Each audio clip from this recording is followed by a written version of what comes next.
নমস্কাৰ মৰমৰ বন্ধু বান্ধৱীসকল, আজি মই আপোনালোকৰ ওচৰত এটি ৰেচিপি বনাবলৈ ওলাইছোঁ। এই ৰেচিপিটো হ'ল আমাৰ ভাতকেৰেলাৰ। বাৰু আপোনালোকে কেনেধৰণত খায় নাজানো, আমি ভাতকেৰেলাৰ এনেধৰণৰ পুৰ বনাই খাওঁ। আজিকালি বজাৰত বহুত ধৰণৰ বিভিন্ন ধৰণৰ ভাতকেৰেলা ওলাইছে। ভাতকেৰেলা আজিকালি কম দামতে পোৱা যায়, যিহেতু কেজি 40 টকা হৈ আছে বৰ্তমান। মই ভাতকেৰেলা প্ৰত্যেক বজাৰতে 1 কেজি আনো। আমি ভাতকেৰেলা বৰ বেছিকৈ ভাজি খাই বৰ বেছি এটা ভাল নালাগে। পুৰটো বনাই খালে বহুতে সোৱাদজনক হয়, যিহেতুকে আমি আজি পুৰ বনাব ওলাইছোঁ। আপোনালোকৰ ওচৰত এই ভিডিঅ'টো শ্বেয়াৰ কৰিলোঁ। যদি ভিডিঅ'টো চাই ভাল লাগিছে, লাইক শ্বেয়াৰ কমেণ্ট কৰি পেজটো ফ'ল' কৰি দিব। আজিলৈ আমি কেনেকৈ বনাওঁ আপোনালোকৰ ওচৰত দেখুৱাওঁ আহকচোন। প্ৰথমতে আমি ভাতকেৰেলাখিনি গোটাই বইল কৰি ল'লোঁ। বইল কৰি লৈ মাজৰ ভিতৰৰ অংশখিনি আমি ধুনীয়াকৈ চামুচেদি উলিয়াই লৈছোঁ। উলিয়াই লৈ তাৰ ভিতৰত দিবৰ কাৰণে আমি এতিয়া কেৰাহী এটাত গৰম তেলত পিঁয়াজ আৰু কেঁচা জলকীয়া ধুনীয়াকৈ ফ্ৰাই কৰি লৈছোঁ। তাত ফ্ৰাই কৰোঁতে আমাৰ জিৰা গুড়ি অলপমান, নিমখ আৰু হালধি দি ধুনীয়াকৈ পিঁয়াজখিনি ৰঙচুৱাকৈ ভাজি ল'ম।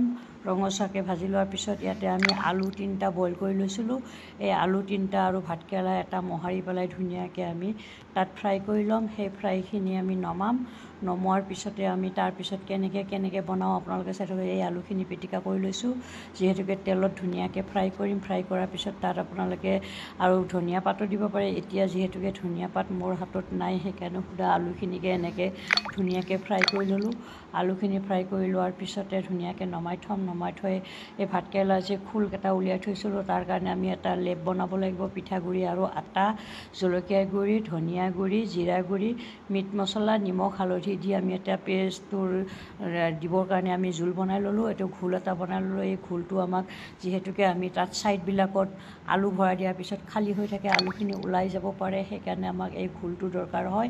এই ঘোলটো আমি তাত আলুখিনি খোলংটোৰ ভিতৰত ভৰাই দি পেলাই আমি ভাতকেৰেলাৰ মাজৰ অংশ যে উলিয়াই লৈছোঁ, তাত অংশটো আমি দি পেলাই ধুনীয়াকৈ উলটিয়াই দি আমি ঘোলটো তাত লেপিয়াই দিম। দি পেলাই তেলত ধুনীয়াকৈ ফ্ৰাই কৰিম। এনেধৰণত আমি ভাতকেৰেলাৰ পুৰ বনাই খাওঁ। চাহৰ লগত এনেকৈ পুৰটো খাবলৈ মস্তি লাগে। গৰম গৰম লাল চাহৰ লগত বা গাখীৰ চাহৰ লগত সন্ধিয়া পৰত এনেকুৱা ভাতকেৰেলাৰ পুৰ খাবলৈ বহুতে ধুনীয়া। দোকানত এটা পুৰ কিনিব গ'লে মিনিমাম 10 টকা লাগে, যিহেতুকে 10 টকাত আমি 3টা-4টা ঘৰতে বনাই খাব পাৰোঁ। যদি আপোনালোকে এনেকৈ বনাই খোৱা নাই, মই দৰে এনেকৈ ভাতকেৰেলা আনি এনেকৈ পটলৰটো বনাই খাব পাৰি, ভাতকেৰেলাটো খাব পাৰি, তিতা কেৰেলাটো খাব পাৰি, আৰু বিভিন্ন ধৰণৰ এনেকুৱা খাব পৰা চব্জি আছে। এনেকুৱা ধৰণৰ পুৰ বনাই খালে এই আমি ভিতৰত খোলংটোৰ ভিতৰত আলু ভাজিখিনি সোমাই দিলোঁ। তাৰপিছত ভাতকেৰেলাৰ মাজৰ অংশ যে উলিয়াইছোঁ সেইখিনি ওপৰত ঢাকি দিছোঁ। দি পেলাই আমি এই ঘোলটো চাইডে দি দিছোঁ। দি পেলাই আমি ৰেডি কৰি লৈছোঁ। ৰেডি কৰি গোটেইখিনি একেলগ কৰি ৰেডি কৰি লৈছোঁ। তাৰপিছত আমি তেলত এটা এটাকৈ ফ্ৰাই কৰিম। ফ্ৰাই কৰি আপোনালোকৰ ওচৰত দেখুৱাই আছোঁ। আপোনালোকে চাওকচোন। এতিয়া আমি এই ঘোলটো বনাই আছোঁ। ঘোলটো বনাই চাইডত দি আছোঁ। তাৰপিছত আমি ফ্ৰাই কৰি আপোনালোকৰ ওচৰত দেখুৱাম, চাই থাকিবচোন দেই। এতিয়া আমাৰ চব বনাই হৈ গ'ল, ৰেডি হৈ গ'ল। এইখিনি এতিয়া আমি গৰম তেলত ফ্ৰাই কৰিম। গৰম তেলত এতিয়া কেৰাহী এটাত তেল দিছোঁ। আমি অলপ সৰহকৈ তেল দিছোঁ, যিহেতুকে 4টা-5টাকৈ দিয়া হ'ব।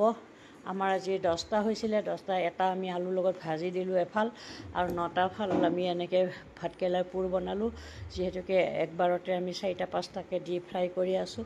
ফ্ৰাই কৰাৰ পিছত ইমান সুন্দৰ লাগিছে নহয়। আপোনালোকে যদি এনেকৈ ভাজি ফ্ৰাই কৰি খোৱা নাই, পুৰ বনাই খোৱা নাই, এনেকুৱা ধৰণৰ টেষ্টি লাগিব। মোৰ এইটো বহুত প্ৰিয় হয়। মই ভাতকেৰেলা ছিজনত এইটো বনাওঁৱেই। ভাতকেৰেলা বনালে কেতিয়াবা পটলৰো বনাওঁ। পটল বহুত ডাঙৰ পটল কেইটামান আছে। আজি ভাবিছিলোঁ পটল বনাওঁ বুলি, পটল নবনালোঁ, যিহেতুকে ভাতকেৰেলা আমাৰ সৰহকৈ আছিলে।